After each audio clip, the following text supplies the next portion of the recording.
मागच्या व्हिडिओत सांगितल्याप्रमाणे आपण महापुरुषांच्या नजरेतून शिवराय ही मालिका आजपासून सुरुवात करत आहोत।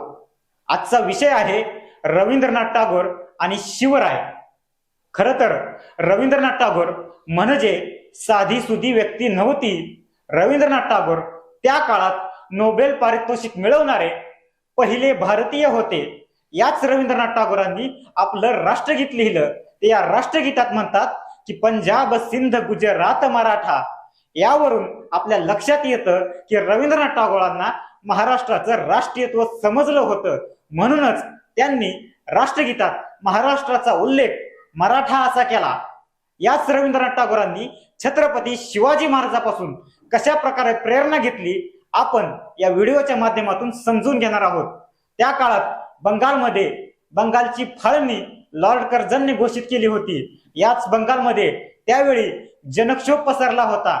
या जनक्षोभाचा फायदा सरकारच्या विरोधात घेतला जावा यासाठी क्रांतिकारकांनी शिवाजी उत्सव नावाची चळवळ सुरू केली। या शिवाजी उत्सव नावाच्या चळवळीत रवींद्रनाथ टागोरांनी सहभाग घेतला आणि हेच रवींद्रनाथ टागोर मराठ्यांच्या इतिहासाविषयी म्हणतात की छत्रपती शिवाजी महाराज हे राज्य निर्माते नव्हे तर छत्रपती शिवाजी महाराज हे राष्ट्र निर्माते होते। ह्याच रवींद्रनाथ टागोरांनी बंगाली भाषेत दीर्घ कविता लिहिली। त्या कवितेत रवींद्रनाथ टागोर म्हणतात की कोण दूर शताब्देर कोण एक आख्यात दिवसे नाही जानी आजी मराठार शेले कोणारण्यरा अंधकार बसे। हे राजा शिवाजी तब भाल भावना तड्डीत प्रभावत ऐसे छिलनामे एक धर्म राज्य पाशे छंड खंड विक्षिप्त भारत बेंदे दिवामी।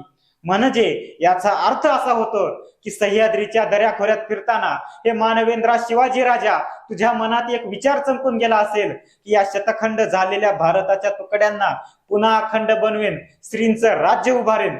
त्यामुळं आपल्याला लक्षात येईल की रवींद्रनाथ टागोर छत्रपती शिवाजी महाराजांना राज्य निर्माते म्हणून नाही तर राष्ट्र निर्माते म्हणून बघत होते। म्हणूनच छत्रपती शिवाजी महाराज त्यांना शतखंड झालेल्या भारताच्या तुकड्यांना अखंड बनवणारा महापुरुष वाटतात। याच रवींद्रनाथ टागोरांनी पुढे चालून शिवाजी आणि मराठे, शीख आणि मराठे या प्रकारचे लेख लिहिले। या लेखात रवींद्रनाथ टागोर म्हणतात की जगाच्या इतिहासात कुणाकडून शिकायचं असेल तर ते मराठ्यांच्या इतिहासातून आपल्याला शिकता येईल। त्याचबरोबर शिखाच्या, राजपुतांच्या आणि मराठ्यांच्या इतिहासातील फरक सांगताना रवींद्रनाथ टागोर म्हणतात की मराठ्यांच्या पराक्रमाला नीतिमत्तेची जोड होती, म्हणून मराठ्यांचा पराक्रम आजही अजरामर आहे आणि राजपुतांचा पराक्रम केवळ राज्य टिकवण्यासाठी होता आणि शिखांचा पराक्रम म्हणजे रागाच्या भरात केलेली मारामारी होती।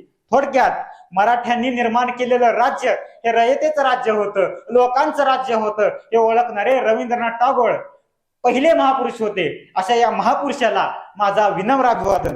याच रवींद्रनाथ टागोरांनी भयशून्य समाजाची संकल्पना मांडली। तो भयशून्य समाज म्हणजे दुसरं तिसरं काही नसून ज्ञानोबाचं, तुकोबाचं प्रेमळ अंतरंग घेऊन बाह्य रूपाने शिवछत्रपती सारखा पराक्रमी आणि शूर महाराष्ट्र म्हणजेच भयशून्य समाज।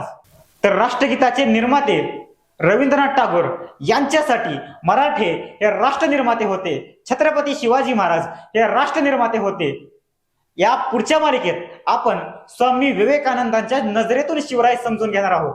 बरं, महापुरुषांच्या नजरेतून शिवराय कसे होते हे सविस्तर समजून घेण्यासाठी माझं महापुरुषांच्या नजरेतून शिवराय हे पुस्तक घरपोच मागवा। खाली दिलेल्या नंबरवर संपर्क करा किंवा याची परचेस लिंक डिस्क्रिप्शन मध्ये जोडली आहे। या लिंकवर जाऊन हे पुस्तक तुम्ही घर बसल्या मागवू शकता।